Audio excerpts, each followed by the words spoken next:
അപ്പോൾ നമ്മളിന്ന് ടൊമാറ്റോ കൊണ്ട് നല്ല എളുപ്പത്തിൽ നല്ല ടേസ്റ്റി ആയിട്ടുള്ള ഒരു ചട്നിയാണ് ഉണ്ടാക്കാൻ പോകുന്നത്. ചമ്മന്തി, ദോശ, ഇഡ്ഡലി, ചപ്പാത്തി, എല്ലാത്തിൻ്റെയും അപ്പം എല്ലാത്തിൻ്റെയും കൂടെ കഴിക്കാൻ നല്ലൊരു കോമ്പിനേഷനാണ്. ഓക്കെ, അപ്പോൾ നമുക്ക് ആദ്യം ഈ സവാള, ഒരു സവാളയും 2 ടൊമാറ്റോയും മതി. ഈ ഒരു സവാള നല്ല രീതിയിലൊന്ന് കട്ട് ചെയ്തെടുക്കാം. ഞാൻ ആ സവാള ഇതുപോലെ കട്ട് ചെയ്തിട്ടുണ്ട്. ഇനിയിപ്പോൾ 2 പച്ചമുളക് എടുത്തിട്ടുണ്ട്. ഇതും കൂടെ ഒന്ന് കട്ട് ചെയ്ത് വയ്ക്കാം.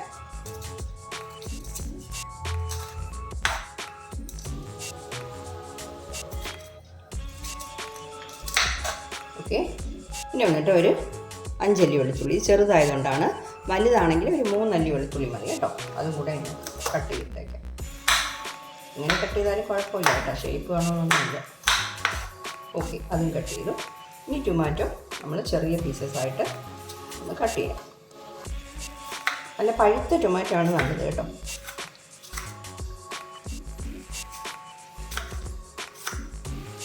ഓക്കെ,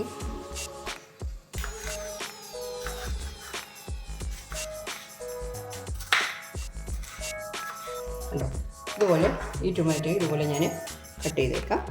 അപ്പോൾ ഞാനതെല്ലാം കട്ട് ചെയ്ത് വെച്ചിട്ടുണ്ട്. ഇനി നമുക്ക് ചെയ്യാം. അപ്പോൾ ഞാൻ ഗ്യാസ് ഓൺ ചെയ്തു, ഒരു പാൻ വെച്ചിട്ടുണ്ട്. നമുക്ക് 1 സ്പൂൺ ഓയിൽ ഒഴിച്ച് കൊടുക്കാം. ഓയിൽ കുറച്ച് മതി കേട്ടോ, ഇനി നമുക്ക് താളിക്കാനുണ്ട്. അതുകൊണ്ട് ഇപ്പോൾ കുറച്ച് ഓയിൽ ചേർത്താൽ മതി. 1 സ്പൂണേ ഞാൻ ചേർത്തിട്ടുള്ളൂ. ഓയിൽ ഒന്ന് ചൂടാകട്ടെ. ചൂടായിട്ടുണ്ട്. കട്ട് ചെയ്ത് വെച്ചിരിക്കുന്ന പച്ചമുളക്, ഉള്ളി, വെളുത്തുള്ളി എല്ലാം ഇട്ട് കൊടുക്കുന്നു. അതിൽ കൂടെ തന്നെ ടൊമാറ്റോ ഇട്ട് കൊടുക്കുന്നു. ഇതെല്ലാം കൂടെ നല്ലപോലെ വഴറ്റണം.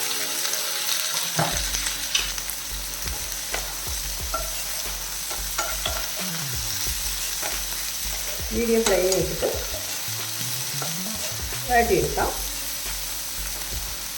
നമുക്ക് ഈ ശകലം ഉപ്പും കൂടെ ചേർത്ത് കൊടുക്കാം.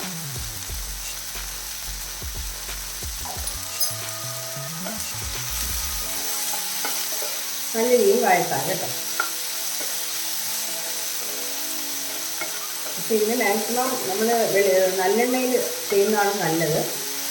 പിന്നെ നമുക്ക് ഏത് ഓയിലാണോ ഇഷ്ടം അത് ഉപയോഗിക്കാം. റീഫൈൻഡ് ഓയിലായാലും വെളിച്ചെണ്ണ ആയാലും ഒന്നും കുഴപ്പമില്ല കേട്ടോ.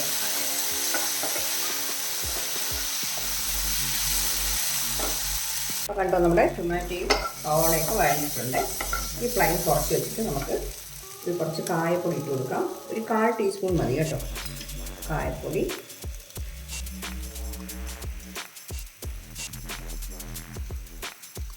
കണ്ടോ, ഒരു 1/4 ടീസ്പൂൺ മതി.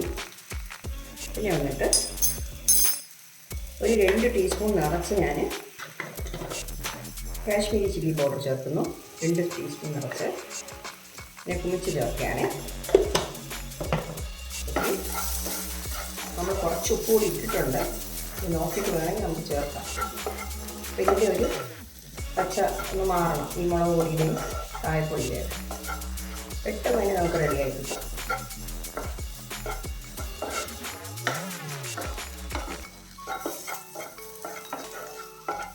മാറിയിട്ടുണ്ട്. നമ്മൾ ഓയിൽ തീരെ കുറച്ചാണ് ഒഴിച്ചത്. ഇതിന് നമുക്ക് വേണമെങ്കിൽ കുറച്ചുകൂടെ ഓയിൽ വേണമെങ്കിൽ ചേർത്തോളാം, കുഴപ്പമില്ല. അപ്പോൾ ഞാൻ ഫ്ലെയിം ഓഫ് ചെയ്യുന്നത്. ഇത് തണുത്തതിന് ശേഷം മിക്സിയുടെ ജാറിലിട്ട് നമുക്കൊന്ന് അരച്ചെടുക്കണം. അപ്പോൾ ഞാനത് തണുത്ത ശേഷം ഒരു മിക്സിയുടെ ജാറിലിട്ടിട്ടുണ്ട്. ഇത് നമുക്ക് നല്ല രീതിയിൽ അരച്ചെടുക്കണം. ശകലം വെള്ളം ചേർത്ത് അരച്ചെടുക്കാം.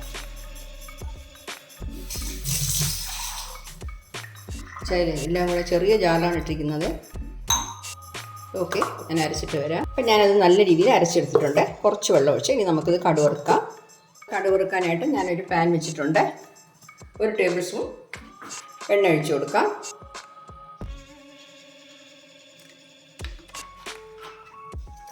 നമ്മൾ ഓയിൽ കുറച്ച് യൂസ് ചെയ്യുന്നുണ്ട്. ഓക്കെ, ഓയിലൊന്ന് ചൂടാകട്ടെ. ഓയിൽ ചൂടായിട്ടുണ്ട്. 1 ടീസ്പൂൺ കടുക്, ഒരു 1/4 ടീസ്പൂൺ ഉലുവ ചേർക്കുന്നേ. 1/4 ടീസ്പൂൺ മതി. ഓക്കെ, ഇനിയിപ്പോൾ നമുക്ക് ഇതൊക്കെ ഫ്ലെയിം കുറച്ച് വെച്ചിട്ട് ചെയ്യണേ. ഒരു 3 വറ്റൽമുളക് ഇടുന്നു. 4 ആയാലും കുഴപ്പമൊന്നുമില്ല കേട്ടോ. ഓക്കെ, ഇനിയിപ്പോൾ കുറച്ച് കറിവേപ്പില ഒക്കെ ഇട്ടിട്ട് ഫ്ലെയിം കുറച്ച് വെച്ചോണം. കടുക് പൊട്ടുന്നുണ്ട്. നമ്മുടെ ഉലുവ കരിഞ്ഞു പോകരുത്. ഉലുവയും കൂടെ ഇട്ട് കടുക് വറുക്കുമ്പോൾ നല്ലൊരു മണമാണ്. ഓക്കെ, അപ്പോൾ നമ്മൾ അരച്ച് വെച്ചിരിക്കുന്ന ഈ അരപ്പ് ഇത് ഒഴിച്ച് കൊടുക്കാം. എത്ര വെള്ളം നമുക്ക് ആവശ്യമോ അത്രയും വെള്ളം നമുക്ക് ചേർത്തിട്ട് മിക്സ് ചെയ്യും. നമുക്ക് ദോശയ്ക്ക് ഇഡലിക്കൊക്കെ എടുക്കാനുള്ള ഒരു ചമ്മന്തിയാണ് നമ്മൾ ഉണ്ടാക്കാൻ പോകുന്നത്. അത് കാരണം കുറച്ച് നമുക്ക് വേണം അല്ലേ ഗ്രേവി. തീരെ കട്ടിയായിട്ടിരുന്നാലും ശരിയാവില്ല. അപ്പോൾ ഇതിൽ സാൾട്ട് ഒന്ന് ചെക്ക് ചെയ്യണം.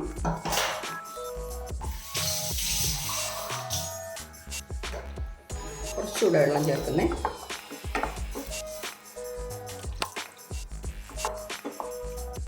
ഓക്കെ, ഇപ്പോൾ നമുക്ക് ഇപ്പോൾ ശരിയായിട്ട് നോക്കാം.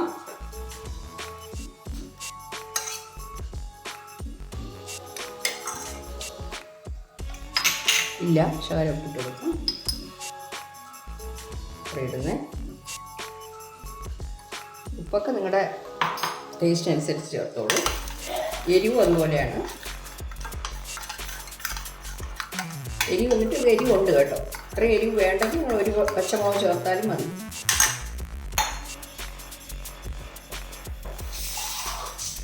ഞാൻ ശകലം വെള്ളം കൂടെ ചേർക്കുന്നു. കട്ടിക്ക് എടുക്കാം കേട്ടോ. കട്ടിയായിട്ട് നമ്മൾ വെള്ളം ചേർക്കാതെ ഇങ്ങനെ കട്ടച്ചമ്മന്തി പോലെ നമ്മൾ എടുക്കുള്ളൂ. കട്ടിയായിട്ട് അങ്ങനെയും ചെയ്യാം. ഓക്കെ,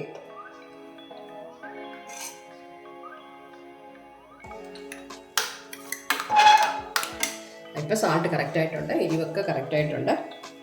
ചെറുതായിട്ടൊന്ന് തിളയ്ക്കുമ്പോൾ നമുക്ക് ഓഫ് ചെയ്യാം. കാരണം നമ്മൾ എല്ലാം വഴറ്റിയിട്ടാണ് അരച്ച് ചേർത്തത്. അതുകൊണ്ട് ഇത് കുറേ നേരമായിട്ട് തിളപ്പിക്കണമെന്നൊന്നുമില്ല.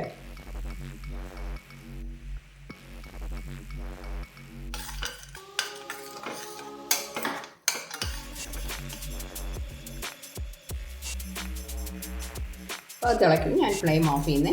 നമ്മുടെ ടൊമാറ്റോ ചമ്മന്തി സൂപ്പറായിട്ട് കിട്ടിയിട്ടുണ്ട്. ഉണ്ടോ? ചെയ്യാനും എളുപ്പമാണ്, നല്ല ടേസ്റ്റുമാണ് കേട്ടോ. അപ്പോൾ എല്ലാവരും ഒന്ന് ട്രൈ ചെയ്ത് നോക്കണം കേട്ടോ. നോക്കിയിട്ട് നിങ്ങളുടെ ഫീഡ്ബാക്ക് ഒന്ന് അറിയിക്കണേ.